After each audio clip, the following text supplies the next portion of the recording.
Japan সম্পর্কে বাংলাদেশের মানুষের একটা প্রবল মোহ আছে। অনেকের কাছে জাপানকে স্বপ্নের দেশ মনে হয়। এই মোহর পিছনে অনেক কারণও আছে। প্রযুক্তি, পরিশ্রমী নাগরিক এবং সুশৃঙ্খলিত উন্নত জীবন জাপান যেন হাতছানি দিয়ে রাখে।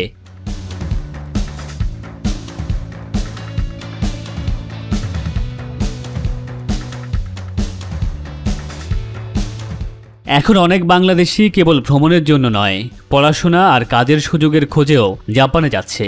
কিন্তু জাপানের ভালো ভালো বিষয়গুলো আমাদের জানা থাকলেও জাপানেরও আছে নানা অন্ধকার অধ্যায়।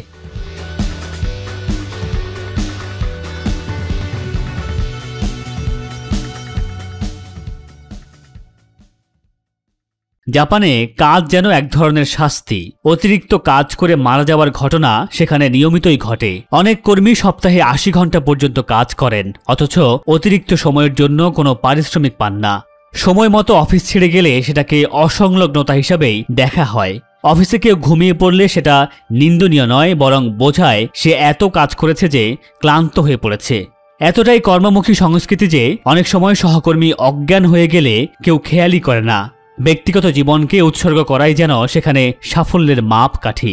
অফিস শেষে বস বা সহকর্মীদের সঙ্গে মদ্যপানে না গেলে তা অশ্রদ্ধা হিসাবেই ধরা হয়। আবার তরুণ বা বিদেশি কর্মীরা প্রায় সেখানে শোষণের শিকার হন, কারণ তারা জাপানের আইন বা সংস্কৃতি ভালোভাবে জানেন না, এমনকি প্রতিরোধ করার ক্ষমতাও তাদের থাকে না।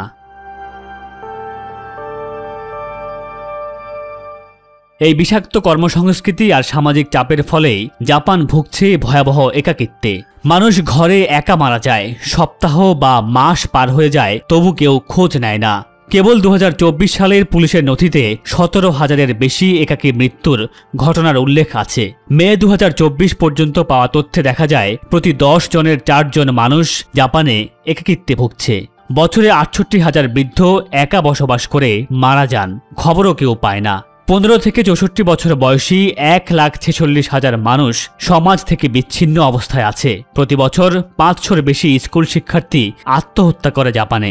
সরকারি জরিপে দেখা যায় ২০,০০০ মানুষের মধ্যে ৩৯.৩% বলছেন তারা একাকী বোধ করেন, বিশেষ করে ২০ থেকে ৩০ বছরের তরুণ তরুণীরা।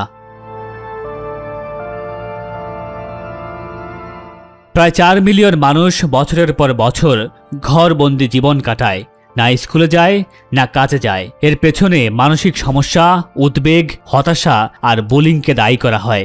এখন সিনেমা দেখা কিংবা ভ্রমণ করা সবকিছুই একা করার ট্রেন্ডে পরিণত হয়েছে। বাইরে থেকে এটা স্বাধীনতার প্রতীক মনে হলেও আসলে এটা সামাজিক বিচ্ছিন্নতার ইঙ্গিত দেয়। প্রায় ৬৫% মানুষ নিজের ইচ্ছায় একা থাকতে পছন্দ করে। একাকিত্ব এতটাই গভীর যে ভালোবাসা বা সম্পর্ক এখন এক ধরনের বিলাসিতা। Rent a boyfriend or girlfriend service এখন খুব জনপ্রিয়। ঘণ্টা ভিত্তিক ভাড়ায় সঙ্গী পাওয়া যায়। কেউ শুধু কথা বলে, কেউ সিনেমা দেখতে যায়। এটা আসলে সামাজিক স্বীকৃতি আর মানসিক শূন্যতা পূরণের কৃত্রিম উপায়। এইসব প্রবণতার প্রভাব পড়েছে জনসংখ্যার উপর। সম্পর্ক আর পরিবার থেকে দূরে থাকার কারণে জাপানের জন্মহার ক্রমেই কমে যাচ্ছে। সরকার এখন মানুষকে যৌন সম্পর্ক এবং সন্তান নিতে উৎসাহ দিতে আর্থিক প্রণোদনা দিচ্ছে, এমনকি লাভ হোটেল ব্যবহার করার প্রচারণা চালাচ্ছে। টোকিওর শিনজুকু এলাকায় দেখা যায় এক ধরনের সাবকালচার, টোকিও কিডস। এরা মূলত কিশোর যারা পরিবার বা সমাজের চাপে ঘর ছেড়েছে।